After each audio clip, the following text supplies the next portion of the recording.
Welcome, welcome, welcome to the EA webinar series, Tech Up Math with friend of EA webinars, Debbie. She is back to talk about tech and math, and I cannot be more excited. So who am I? I am Dr. Desiree Alexander. I'm the founder, CEO of Educator Alexander Consulting. Welcome and thank you for being here. If you're watching on the recording, you can get the link to the resources underneath the video in the details. Yes, you can get the knowledge, and no, you cannot get a certificate of attendance. So what is coming up next? May 27th. So we have a couple of weekends where we have to do some other stuff, but we'll be back May 27th for Educational Leadership SLLA test prep. So if you're in a state that you have to take the SLLA test in order to become an educational leader, then you may want to come and learn about the logistics and the mindset, and I'm going to answer some questions about the test. And then we have affinity groups, creating a space for self-advocacy for Muslim Arab female students. So definitely come and learn, like, what is an affinity group? How can it help? So you want to come and definitely absolutely learn about this. Then we have ISTE in June. So far, these are the sessions that I will be doing at ISTE. So come and meet me. I would love to meet you. Then we have shift the mood of your classroom by becoming trauma informed. So of course, we have all been through a collective trauma. And in some places, we are really not acknowledging that. So how can you become trauma informed? And it's not just about our collective trauma. It's just about individual traumas. And how do we make sure that our classroom is acknowledging that? So love that, July 1st. And then we skip to September. You may go, well, that's right. Why we don't have anything in, August? And well, Desiree is moving, so we have to take a little bit of time away. But we'll be back on September 9th for NFTS in education. What do we need to know? So you hear all of these things about AI in education and all these different things. Rochelle is our resident AI person, and she comes all the time and tells us about different things. So for this one in September, she'll be talking about NFTS. Then we're going to be talking about IEP goals and objectives, the SMART, S-M-A-R-T, like SMART goals, the smart way to write those IEP goals and objectives. And there you go. And then we have learning in the metaverse, which is again talking about some AI topics with Rochelle, November 4th. And then we always have our educational test prep type of classes that you can pay for. We also have support time if you want to talk about how to create your business or how to pass a test or just a whole bunch of different topics. So we have support time there. Now, I will say, you see, it says, tell me what you want to learn in 2023, right? Or if you want to do a webinar in 2023 or present one, let us know. Well, we have about 7 to 8 webinars that will be coming to you in the EA newsletter pretty soon. So definitely start letting me know if you haven't before. What do you want to know? What do you want to learn? What do you want to see? And what do you want to teach? We have 7 or 8 coming up just for the fall. So really, really awesome that we haven't even added. We haven't announced them or anything. So keep an eye on that newsletter because you'll be able to see all the awesome ones. And then you can tell me what you want to present or learn. All right, I'm excited. We are going to go ahead and tech up some math. So once again, if you haven't signed up for the chat for the giveaway, please go ahead and do so. You can see on the screen. I'm also going to be at ISTE. I'm also going to be doing a summer boot camp with Constellation Learning, in addition to a couple of other really fun conferences this summer. So the slide deck is EA Math 23. So if you want information about that, you have that in this slide deck. I'm going to go ahead and get started right away because there's so much fun in this session. This is actually one of my favorite sessions because we get to play a little bit. But like all of my sessions, we are always going to start off our sessions with the why. And so I'm Debbie Tannenbaum. You can follow me on Twitter at Tannenbaum Tech. And if you haven't introduced yourself in the chat, please go ahead and do so. I am a newly certified ISTE educator, which I'm super excited about. In addition to that, I've been working in an elementary school as a tech coach for the past 5 years. I am the author of this book that I'm giving away, Transform Techie Notes to Make Learning Sticky. And I've been a contributing author to this book, Amplifying Instructional Design. What we're going to talk about today was stuff that I have really worked on since both of these books were published. This is stuff that I've been talking about a lot in my blog, and I am super excited to share it with you. So we are going to be, this is an interactive session where we're going to be really interacting with each other. So on the screen, there is a Menti, and that's how we're going to get started. So if you could go ahead and join that Menti. I'm also going to leave that QR code up on the screen right now. And I want you to share a word, a phrase, or a sentence that comes to mind when you think about using technology with math. Okay, hard to use. We're going to talk a little bit about that. Individualize, accuracy. These are all really great ideas and things why we would use a facilitator.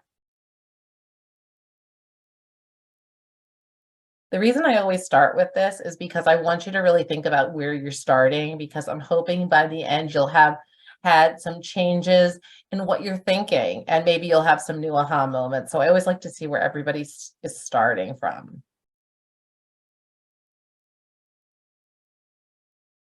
Okay, keep this Menti open. Do not close it because we're going to use it 2 more times today. So when I started working with my teachers the past couple of years, one of the things I noticed was that math, for some reason, was the place that they seemed to need the most help. And it wasn't, they didn't want me to come in during reading. There was too much for them to do during reading, especially this year when we're learning about the science of reading. And so math seemed like a place where I could come in and support. And as I started working with my teachers last year, especially, I started to notice that when I was working with them in math, that there were certain categories that or commonalities I was noticing. And so we're going to talk about those to start our session today. And then we're going to talk about 3 different tech tools that show one or more of these qualities. So they are visualize, multimodal, and interaction. So with the first one, with visualize, does the tech tool allow students to visualize the math concept in a way that isn't possible without the technology? M is multimodal. Does the tech tool offer students more than one way to share their thinking? And then lastly, I, interaction. Does the tech tool empower our students to interact with their classmates or their teachers' math thinking? Now, the further I dug into these ideas, the more I noticed that they were showing up all over the place. Like I mentioned earlier, I am an ISTE certified educator. And so when I looked at the ISTE standards, I saw connections to this. I thought about things like being a computational thinker, where students have to develop and employ strategies to help them understand problems that leverage the power of technological methods to develop and test solutions. They're figuring it out. I thought about with multimodal being a creative communicator and using a variety of tools and platforms that's appropriate to what they needed. And I also thought about being a global collaborator for interaction. A lot of times when we hear the word global collaborator, you think they have to be doing a Zoom with someone across the globe, and that is not the case. When we really look at collaboration at its simplest form, it's using those tools to enrich their learning from others, sharing their thoughts. I'm in the elementary setting, so it can be as simple as I share my ideas with others. But we want to give them that opportunity to share their ideas both in their classrooms and elsewhere as well. But we have to start in a safe space, which is usually our classrooms. This year, I'm in a school where 1 out of 4 students is speak Spanish, and about 40% of our school is multilingual. So this has become a huge focus for me. And so when I looked at these 3 characteristics and I thought about working with my multilingual learners, it also struck me that there were connections and that it built upon this. So with visualize, we want to make sure our multilingual or English language learners have visual supports that makes the language of math more comprehensible. We want to make sure it's multimodal. We want to make sure they're involved in active activities that helps them remembering the content, makes it easier. We don't want them to just be using paper and pencil and doing a drill and kill. We also want to make sure that we give our kids opportunities to work together to solve problems using English. So there's that interaction. And so not only is this good teaching and pedagogy for our multilingual learners, but it's really good pedagogy for all of our learners. So I always like to share that as well.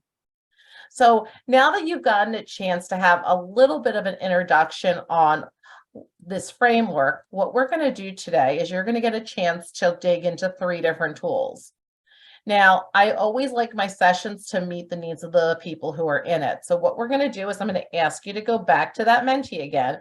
And this time, what I'm going to ask you to do is I'm going to ask you to tell me which of the 3 tools that we're going to talk about this morning you want to learn about the most, or you want to focus on first. So the first one that's listed right now is Flip, which used to be called Flipgrid. The second one is Flashcard Factory. It's part of Pear. And then the last one is Desmos. All of these tools are free, so that should not be a barrier for anyone. So go ahead right now and let me know which one you want to focus on the most. Okay, well, I'm going to go with what we have right now, and that means we're going to start today with Flip. So Flip used to be called Flipgrid, and I love using Flip because it allows it actually allows all 3 of these of the VMI. First of all, it really helps our students visualize math, and it lets them use multimodal thinking because of its many features. In Flip, you can use mic or audio mode, you can use text, you can use boards, you can use the pen, you have GIFs you can use, there are pictures you can use, there are frames you can use. There's so much in there. So it's really incredible. And it keeps getting more and more sophisticated. I also love the fact that it enables our students to listen and respond to their peers. Now, when I first start using this with my kindergartners, and yes, I do use Flip with my kindergartners, you'll see how in a minute, I start by having them just listen to each other. Sometimes that's where we have to start, because many times the only audience our students get is us. And we have to really make sure we're providing them opportunities to listen to each other and then learn how to respond. So I'm going to show you a couple of things, and then I'm going to give you a couple of minutes to play. So every time you see a yellow border, it means that it's a link.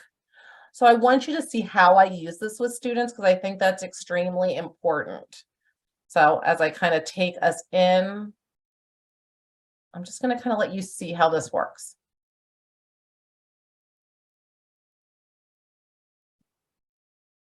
Come on, computer. There we go. So this is the first activity my students do, and it is all about making 5s. So they use a 5 frame, and they have to show me at least 2 different ways that they can make 5. Now, sometimes I have them do it on a whiteboard. Down here, I also have a picture of a 5s frame here. So I give them lots of choices, and what they do is they have a choice. This is really simple. In Flip, you can now customize, so all your kids can do is record when you first start. They hold it up, they either hold it up in front of their face, or they do like a Vanna White mode, and they record their videos and they listen to each other. A lot of times when we're working with really young learners, we think they have to go immediately to making a fancy video, and sometimes the simplest way is actually the best way. When it comes to getting further along, this is something called a flip hunt. My 2nd graders in the middle box, they're looking around the room to find things to measure. Now, if you've ever taught measurement and you have those kids with that worksheet where they have to measure everything, it's kind of boring. In this, what the kids get a chance to do is they get to go around the room, and as they go around the room, they're measuring things, and they're worth different amounts of points. Everything I'm showing you right now is in the Discovery Library, which I'll also show you in a minute. So they're all things that you can get to later as well. And they worked with partners. They're discussing the math. That's building that interaction even before they record. But in addition, they're actually showing you how they measure things. And so, which is really cool. So some things are worth less points than others. So for example, measuring the length of your pencil is worth 1 point. However, finding an object that's between 3 and 5 inches, now they're doing some estimation, is worth 5, and creating a video that shows how to use the ruler is worth 10. So when we get to our older kids, then we can do things like have them make a video to explain a math concept. This is a grade 6 example. One of the things that I want to make sure is super clear is that Flip is a tool that can be used all the way through education, regardless of the age you use. What I've done for all of you at the very top of here is I've given you a link to a flip group. This flip group has all of the things that I have made so far in math for using flip. The reason I give it to you is it should hopefully give you some ideas of what you could do. So you can see as you look through here, as things will hopefully pop up, that there is a lot of resources, and it is being super slow. There we go. Good job, internet. So you can see there's all sorts of things in here. And the goal here is that I want you to take an opportunity to explore it. There's that measurement flip hunt and kind of get some ideas. The other thing I want you to do while I let you explore this resource is I want you to see that there's also this thing called the Discovery Library. I clicked on the picture on top and then I clicked on the Discovery Library. The Discovery Library is a great place to search for things that you can use during math. So when you get there, what you can do if you scroll down a little bit is you'll notice that there is a place where you can sort and look. So as you continue to go down, I can then click on subject.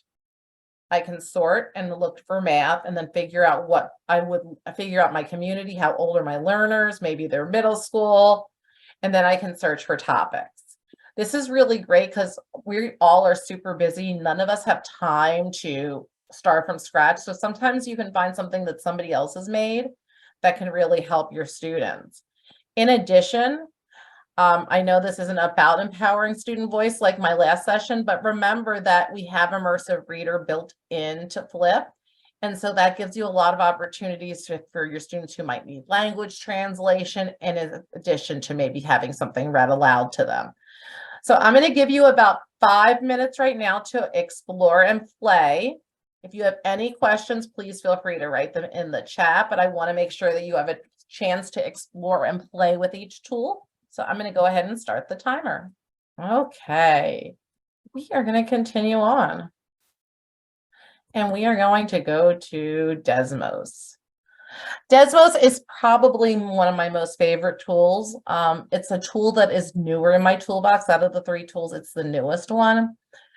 Desmos allows you to do so much. And so when we get into our exploration time, I really do want you to log in and get a chance to explore it. But before we do that, I love how Desmos gives students ways to visualize the math. If you look right here, this is something called a slider. And as you move the point over, it changes. You can change that. You can change the numerator. You can change the denominator. It's a great way to help kids visualize fractions. This one has kids do the same thing. The black is the denominator. It puts it into the parts. The red is the numerator. Sometimes kids are like, I can't draw sevens. Well, this helps them do that. One of the things you'll also notice in here is that both of these, well, this one has a response box. Well, you should notice that there is a microphone there. Kids can actually respond with audio. They also can share their information with the class. I also love that it's multimodal. It gives kids so many ways to share. Now, you'll notice this has a response box. There is a way using some really basic coding or what's called computational layer to add sentence stems in here. So that helps all of our learners as well. There are drawing slides. You can add, like I said, there's so many ways to share share your thinking. This is probably my favorite part of Desmos. It's called a polygraph. And what a polygraph essentially is, it's not a lie detector test. What a polygraph is, it's a guess who for math. So I actually recently did this exact activity with my 2nd graders. They get a board where they're partnered up with someone else in the room, and there are 16 cards. The cards can be anything you want. In this case, they're 3D and 2D shapes. I always put up on the board some questions so that the students know how to spell the words, and it gives them some ideas of the vocabulary they can use, especially when they're younger learners. And so so one student is the picker and the other student is the guesser. And so let's say I pick the circle. Then my partner might say something like, is it a 2D shape? And if I say yes, it's a 2D shape, then they cross off and eliminate all of the 3D shapes. And then I might say, does it have, sides? If I say no, then they're going to cross off everything that doesn't have sides. So then at that point, maybe just those two circles are left. And then I could ask, is it a regular shape? So I'm going to give you a chance to play with one of those in a minute or two, but I wanted you to kind of see what that means. So what we're going to do now is we're going to enter our second time to play. So if you click on this link up here, what I want, and you do that, it's going to enter you into our class. So what I'm going to do right now is I want you to go ahead, click that, enter that in. Like I said, I'll also put the link in our chat as well, but I want you to participate in this because it's really the best way for you to see how it works. So I'm going to ask you to go ahead and join our class. And I am going to let you see the teacher side of this as well.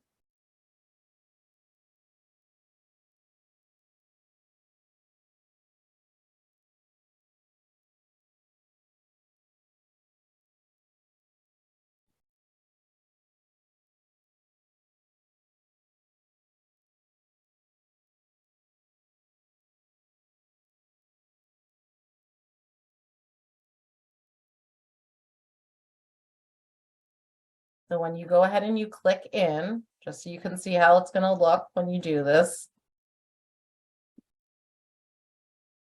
it's going to ask you to join. You can click the join, and then you can sign in with Google.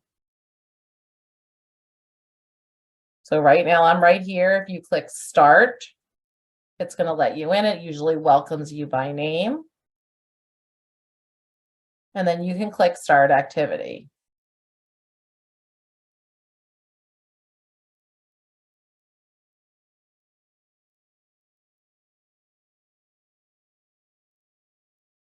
So the first thing it's going to ask you is it's going to ask you how you're feeling.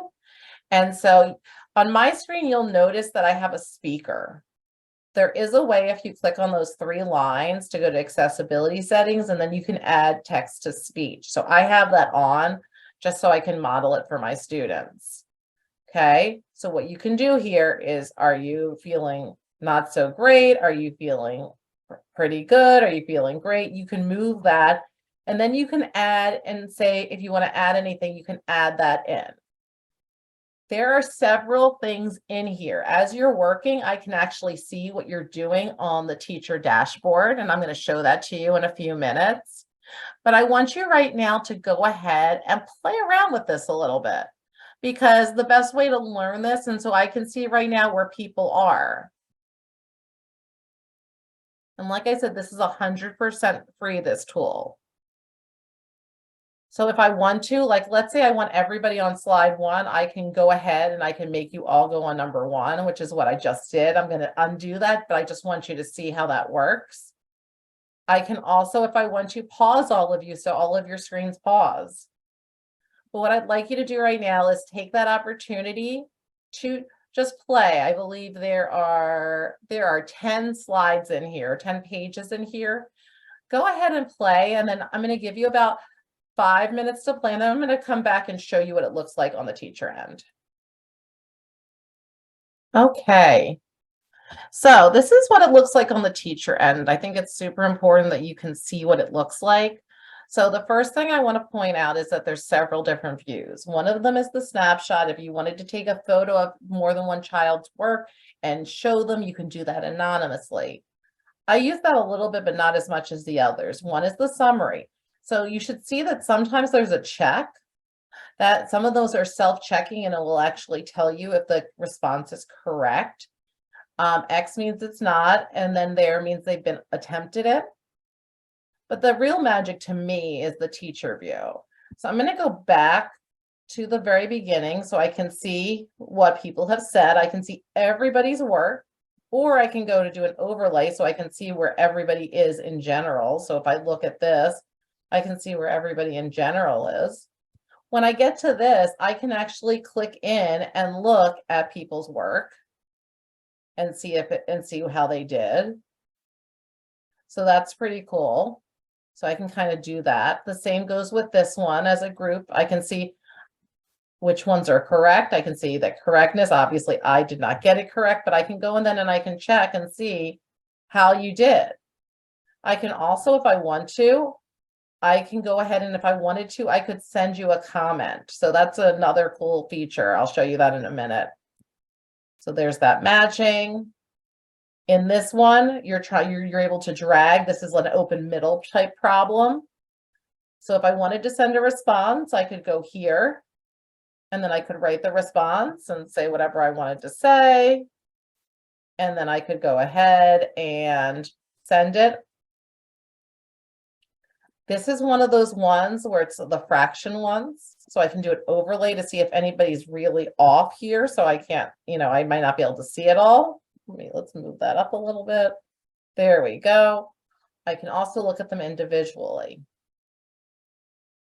But there's things called action buttons. This is an example of one where it's an action. It says you have two options. Which one do you want? You pick it, and then you can actually get a chance to spin it, which is pretty cool.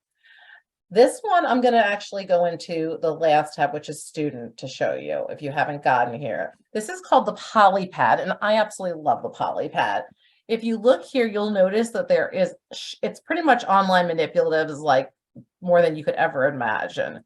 So let's say if I wanted to make tens, if I want to, I can go ahead and I can use a drawing tool for that and use that to draw my tens. I can also change the type. Let's say I decide I want to use a circle here. So I have lots, I can add circles here. I have all these different types of shapes here. I have fractions, fraction bars, probability. I can bring a die in here and, and roll it. It's really cool. I can do a random number. There's so many things. There's playing cards. So this is a really cool tool. This is one of the newer tools. On this one, also a polypad. Okay, this one is one where you can actually, if you went back to this and you make a choice. So if I say I'm going to win on red, I'm just going to put a Y there just so you can see. Here now I can spin and it lets me test out. Of course, I lost here, but that's really cool. You can also notice that if I want to, I'm going to go back to the teacher view. Let's say I don't want my students to know who each other is. I can anonymize it. So now your names are all changed in the summary. Now you're all famous mathematicians.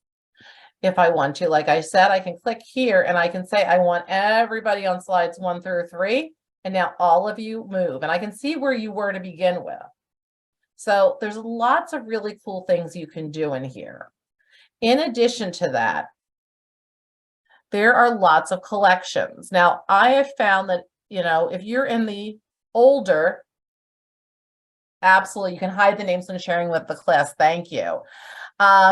When you're working with kids that are older, it's easier to find things in Desmos. One of the things that I've done is I've actually gone ahead and created a collection where I'm showing how they're aligned to my state standards for Virginia Align.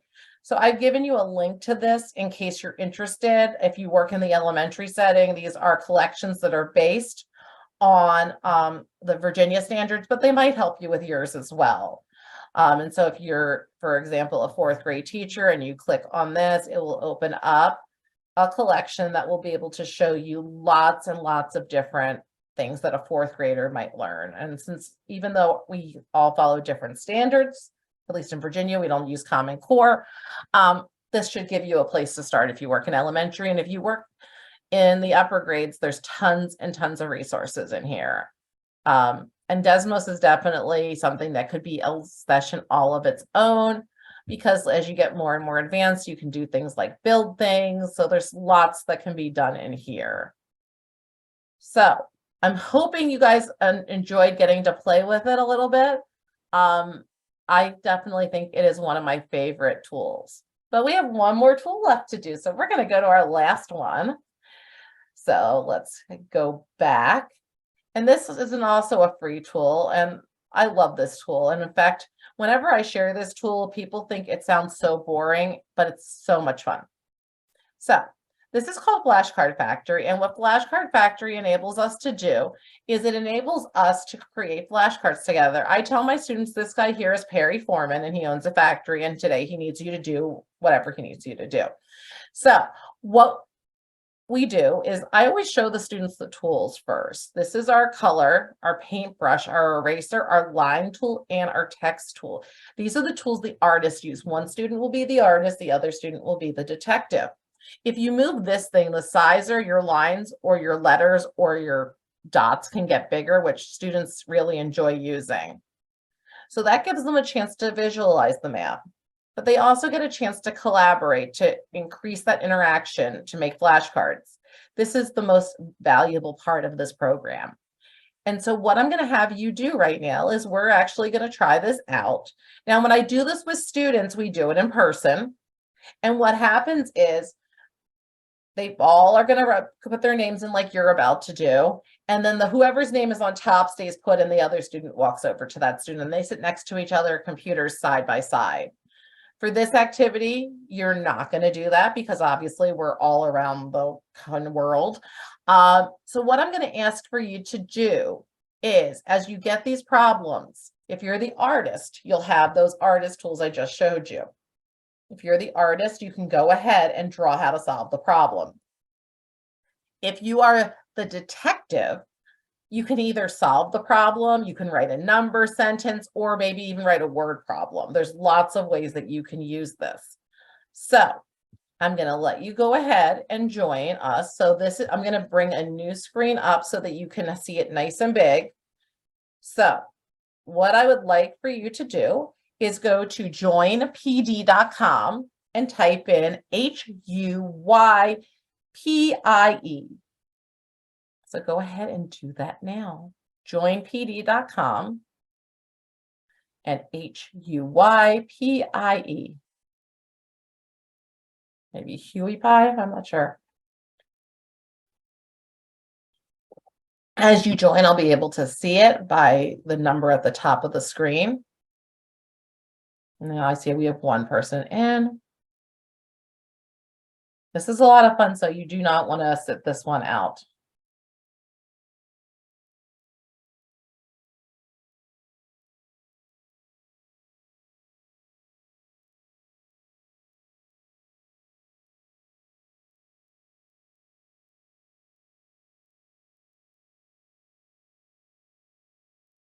In case you need, I'll put it in the chat one more time. Joinpd.com and then HUYPIE. You don't need any spaces for this one. What it will do is it puts you into two teams, the day shift and the night shift. If your amount of students, when you split them up, is uneven, then some students might have to work on their own. So for the 4 of you who are in, I'm going to let you see what you're going to do. I'm going to click clock in and your screens will change. So what you should see is right now you've been partnered up with someone. So one of you will be the artist, one will be the detective, and you're going to have to kind of pay attention to what each other's doing because obviously we're virtual. I've done this in not escape rooms, in breakout rooms as well, but we're not going to take the time to do that. So I'm going to go ahead and let you play. This is the conveyor belt. As you make these flashcards, they're going to fall down on my screen. So when the artist draws, the detective writes either a word problem or a fact to solve, and then they'll fall down. So take a couple of minutes and try it out. And there we go. When this happens with your students, it doesn't matter what age they are going to stop and point to the board. My first graders ran to the board after we told them, and then we had to remind them not to, but this is super exciting for students as their cards start to drop on this conveyor belt. They ask how it happens, and I say, I don't have that level of coding experience to figure it out.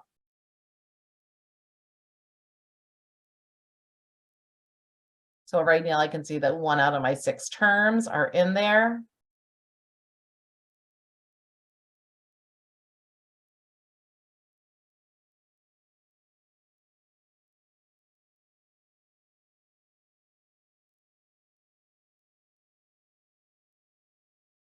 They give us another minute or two. There's our second one. So since I have one obviously from each, I'm going to pause it. Oh, there we go. They're all coming down. And I'm going to click on quality control. That's going to freeze your screens. So here I can see there's my word problem. It looks good. There's my problem. It looks good. So when I get to that point and I feel good about it, I have two choices. One, this is a great example, and two, this is not there yet. So when I click that, of course, they cheer because they feel like they've won. And then for this one, I can see, I can give that one as well. So right now we're tied. Oh, they were both from the same team. There we go. So I can really play with this and have the kids share. If you're allowed to use GimKit Live, you may absolutely export that to GimKit Live. We are not allowed to use GimKit Live for some strange reason, so we cannot do that. The one thing I want to just point out, and then we're going to kind of wrap things up because time goes by fast, is that this is just something on Pear Deck. So I'm clicking on Pear Deck right now. And if you go to teacher login, and I log in with Google, or you could do Microsoft. Pear Deck recently just decided to change its website, so it looks a little bit different than it did before. Right here is where it says Flashcard Factory. It's also listed under practice tools if you scroll down. And so when I click this, it's really simple. You can use this for vocabulary, for anything you want, but you just put what you would like in there. One of the things I've been playing with recently is I've been adding emojis in there as well to kind of create some visual word problems. But I just type whatever I'm looking for. I don't need to put a definition in,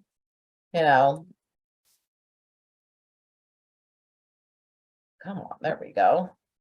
And then when I'm done, I click play Flashcard Factory, and that's where and it says it's missing things. Doesn't matter. That's where you came in.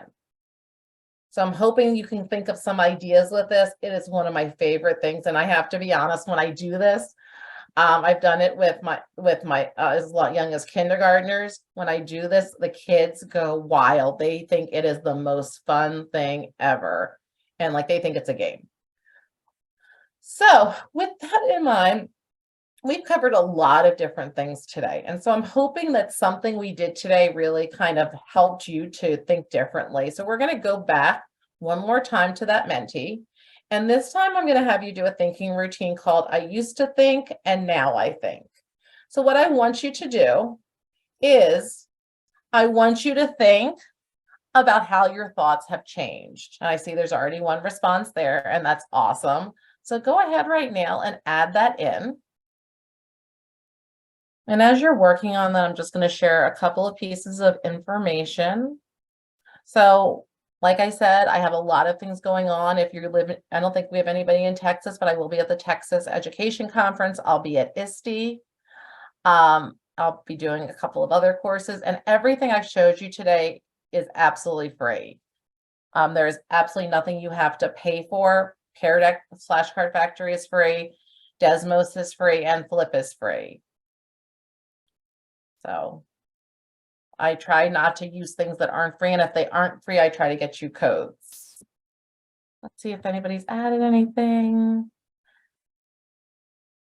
So I want to make sure that I give you one last chance in case you're interested in the book raffle as well. So I'm going to enter that in.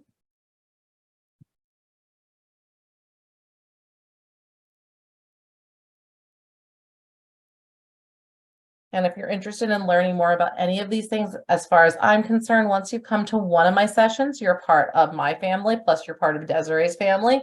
So please feel free to reach out. On my website, I have a lot of resources on all of these things. I'm really working on building things. So if you decide to go to my website, which is tannenbaumtech.com, you can find those. You also have my email. I also have a Facebook group, which I'll put the link in the chat if you haven't joined. And that's a great place to get resources. And my hope is that you reach out if you need anything at all. So with that being said, I really appreciate those of you who came live. I know weekends are hard. So I always really appreciate when people come in person. And so we're going to go ahead and do our wheel of names. And it looks like Emily is our winner. Congratulations, Emily. That's awesome. Congratulations. I used to live up in Howard County and teach in Maryland, so I'm very familiar with where you're from. And with that, I just want to thank all of you for coming today. I really enjoyed getting to share with all of you. And I think that's about it for today. Thanks so much, Debbie. I love that you give us the option to choose which tech tools we really want, but then we get through all of them. So I really love that. Thank you so much. Sometimes we get through more than others. Yeah, absolutely. But thank you so much for coming again and telling us about not just one, not just two, but 3 tech tools that we can use in different ways to tech up our math. We appreciate it. Absolutely. And if any of you didn't win my book and you're interested, it is on my website. So you can feel free to check it out there. But I really appreciate all of you being here. And I hope everyone has a wonderful weekend.